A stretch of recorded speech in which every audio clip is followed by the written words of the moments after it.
I reincarnated as the villain's little sister, but why is everyone obsessed with me? The smell of smoke was the last thing Fiona Reed remembered, also the last time she might be Fiona Reed. Crack! A burning beam crashed through the ceiling. People were screaming. Heat engulfed her body. Then, darkness. Elle! A trembling voice reached her ears. Estelle! Estelle slowly opened her eyes. A breathtakingly handsome man with silver hair and crimson eyes was staring at her as if she had just returned from the dead. Behind him stood an equally beautiful woman with flowing platinum hair. And beside them, a black-haired boy no older than 16 looked ready to murder someone. She's awake! Another voice shouted. A blond young man immediately rushed forward. Estelle, you scared me to death. Fiona blinked. Once. Twice. 3 times. What the hell? The room looked straight out of a fantasy novel. Golden chandeliers, silk curtains, marble floors, and every single person in the room looked like they had been handcrafted by the gods. The silver-haired man grabbed her tiny hand. Estelle. His voice shook. Father was worried. Father. Estelle froze. Father. The woman beside him nearly burst into tears. My baby. Mother. Estelle's eyes widened. No. No, no, no. There was absolutely no way. The silver-haired duke. The beautiful blonde duchess. The black-haired teenager glaring at everyone. The golden retriever blonde smiling at her. She knew these people, because she had written them. Lancaster, she whispered. The room became silent. The duke blinked. You remember your family name? Soul left her body. Lancaster. As in the Lancaster family. As in the most influential ducal family in her novel. As in the family of the villain. She immediately turned toward the black-haired teenager. Sharp crimson eyes. Cold expression. Dangerously handsome. Cassian Lancaster. The future villain. The man destined to plunge the Empire into war. The room started spinning. No! Cassian immediately stepped forward. His expression darkened. She's pale. Call the physician. Now! Servants scrambled out the room. Estelle wasn't listening anymore. Because she finally remembered. The little sister. The catalyst. The tragic side character. The one who was publicly executed. Estelle Lancaster. Her. I'm going to die. Everyone froze. Silence. The Duke nearly had a heart attack. The Duchess started crying. Cassian looked ready to execute the entire kingdom. The blonde brother, Lucien Lancaster, grabbed her shoulders. No. You're not dying. Estelle wanted to cry. Yes, she was. She literally wrote the novel. Estelle Lancaster was engaged to Crown Prince Vincent Castellan. Then she got framed. Then executed. Then Cassian became a villain. Then everyone suffered. The end. She knew exactly how the story went. Or at least, she thought she did, because the door suddenly burst open. A gorgeous white-haired boy rushed inside. Blue eyes. Royal uniform. Perfect face. The Crown Prince. Vincent Castellan. The male lead. The future husband who was supposed to ignore Estelle for the female lead. Instead, he dropped to one knee beside her bed. Estelle. His voice was full of panic. I heard you collapsed. Estelle blinked. Vincent gently touched her forehead. Does anything hurt? What? The room became colder. Cassian narrowed his eyes. Vincent narrowed his eyes. The two boys stared at each other. Like rivals. Over her. Estelle's brain stopped working. Wait. This wasn't in the script. Then it got worse. Much worse.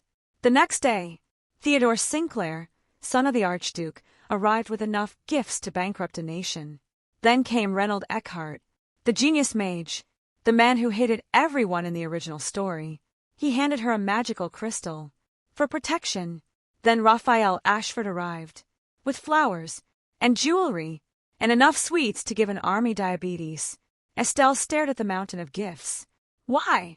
The three boys looked confused. Asking why is strange. Obviously it's for you. Who else would it be for? Estelle felt a headache coming. This wasn't right. Theodore was supposed to like Celine. Reynold was supposed to like Celine. Raphael was supposed to like Celine. Everyone was supposed to like Celine. Speaking of which, the doors opened, and in walked Celine Sinclair, the original female lead, the heroine, the saintess, the woman who was supposed to be surrounded by admirers. Celine approached Estelle. Estelle braced herself. Then, Celine grabbed her hands. Her eyes sparkled. Lady Estelle.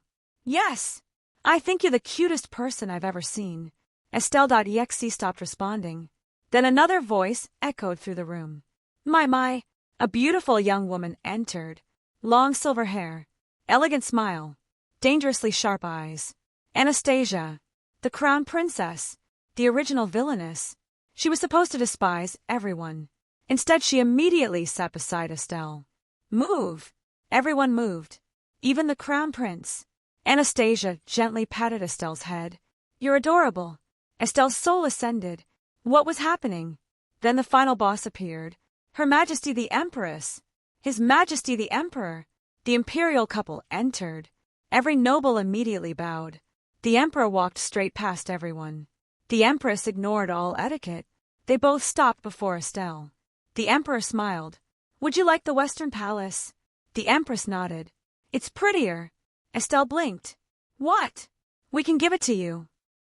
The room was silent. Then every single person there started arguing over who deserved to spend the most time with Estelle. Cassian, Lucien, Vincent, Theodore, Reynold, Raphael, Celine, Anastasia, the Emperor, the Empress, all fighting over her. Meanwhile, Estelle sat on the bed wondering if she had somehow died twice. Because there was only one possible explanation. Someone had rewritten her novel.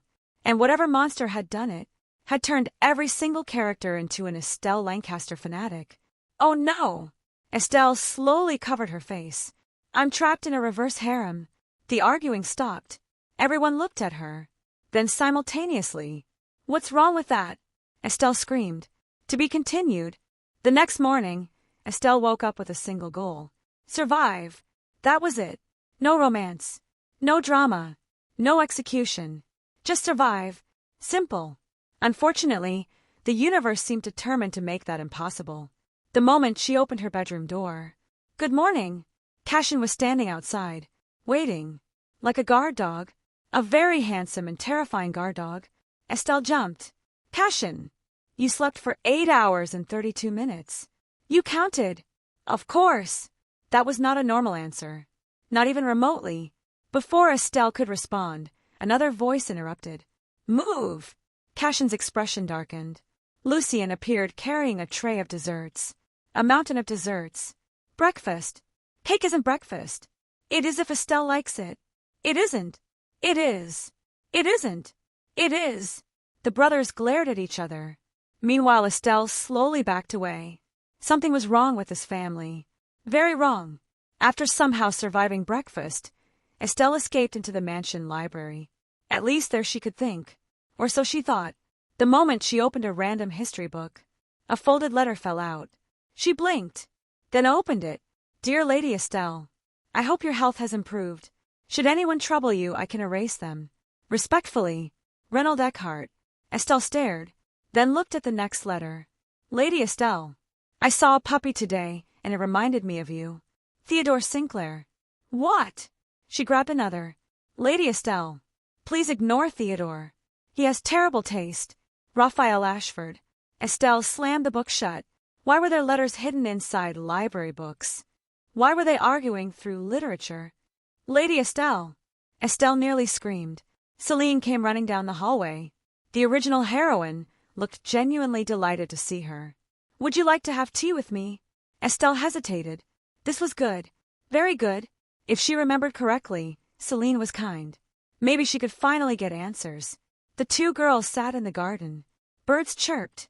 Flowers bloomed. Everything looked peaceful. Until Celine casually dropped a bomb. Theodore confessed to me yesterday. Estelle froze. What? Celine nodded. He said he wasn't interested in me. He wanted advice on how to impress you. The teacup nearly slipped from Estelle's hands. No. No. No. This was not how the story went. Not even close. Theodore was supposed to be one of Celine's love interests. Why was he asking her for dating advice? The plot was dead, buried, cremated, gone. That evening, the imperial family invited the Lancasters to dinner, which was terrible news, because according to the original novel, This was where Estelle first met Crown Prince Vincent officially, and where her engagement was announced. The beginning of her tragedy. Estelle sat quietly at the massive dining table. The Emperor smiled.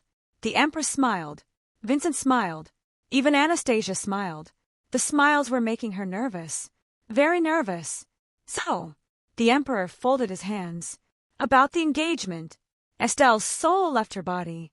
Here it comes. The death flag. The start of the original story. And somewhere in the Empire, the actual plot was crying. She was doomed. Then Vincent suddenly stood up. His chair scraped against the floor. I refuse. The room went silent. Estelle blinked. The Emperor blinked. The Empress blinked. Everyone blinked. Vincent looked completely serious. I refuse to force Estelle into anything. If she wishes to break the engagement, I will personally support her decision. Estelle nearly fell off her chair. Wait. What? The original Vincent would never say that. The original Vincent barely paid attention to her. This version looked ready to fight the entire empire for her. Your Highness! Vincent turned toward her. His cold expression immediately softened. Yes! The entire table noticed. And hated it. Especially Cassian. The villainous brother looked 1 second away from committing treason. The moment dinner ended, Cassian grabbed Estelle's hand. Come! The moment dinner ended, Cassian grabbed Estelle's hand. Come! Vincent immediately frowned. Where are you taking her? Away from you. Vincent's eye twitched. Estelle looked between them. Then at the Emperor. Then at the Empress. Neither of them seemed concerned. In fact, the Emperor was eating popcorn. Where had he even gotten popcorn? The Empress was sharing it with Anastasia. This is getting interesting. I agree. Estelle stared. Why was nobody stopping this? Brother! Cassian gently pulled her behind him. Don't worry. I'm not worried. You should be. What? Cassian pointed at Vincent. He's suspicious. Vincent laughed. For some reason that made Cassian even angrier. Suspicious. The Crown Prince crossed his arms. Says the man who threatened 3 servants because they woke Estelle too early. They disturbed her sleep. They were doing their jobs. They did them incorrectly. Estelle slowly covered her face. This was her life now. Apparently, the carriage ride home was worse. Because Cassian sat on one side, Lucien sat on the other. And both were staring at her. Why are you looking at me? Lucien immediately smiled. Because you're cute. Cassian nodded. Agreed. Estelle almost choked. Can everyone stop saying that? No. No. She wanted to jump out of the moving carriage. The next morning, Estelle had a brilliant idea. If she wanted to avoid her execution ending, she needed allies. More specifically, female allies. Women were less dangerous than the army of handsome idiots surrounding her. Probably. So she immediately sent invitations. One to Celine. One to Anastasia. A simple tea party. Nothing strange. Nothing dangerous. For the first time since her reincarnation, she felt hopeful. Then she entered the garden. And froze. There were enough flowers to start a botanical kingdom. Enough desserts to feed an entire city. Enough decorations for a royal wedding. Estelle slowly turned toward a servant. What happened? The servant looked confused. Lady Celine and Lady Anastasia heard you invited them. Yes. They became excited. That was a terrifying sentence. A very terrifying sentence. 10 minutes later, Celine arrived. The moment she saw Estelle, she hugged her. Immediately. Lady Estelle. Estelle nearly dropped her teacup. Hello. I missed you. We met yesterday. I know. That somehow made it worse. Then Anastasia arrived. The Crown Princess looked at Celine. Then at the arms wrapped around Estelle. Silence. Dangerous silence. The kind of silence that came before disasters. Remove them. Celine smiled. No. Anastasia smiled back. The smile was somehow threatening. Estelle suddenly understood why the original novel called them rivals. For the next hour, the 2 girls competed. Not over power. Not over status. Not over influence. Over Estelle. Lady Estelle, would you like these macarons? Celine asked sweetly. Before Estelle could answer, Anastasia offered another plate. Ignore her. Mine are better. Mine were imported from the south. Mine were blessed by palace chefs. Mine are heart-shaped. Anastasia froze. Celine smirked. A direct hit. Estelle watched in horror. Even the female lead and villainess were fighting over her. At this point, she was beginning to suspect she had accidentally become the female lead. And somewhere in the Empire, the actual plot was crying,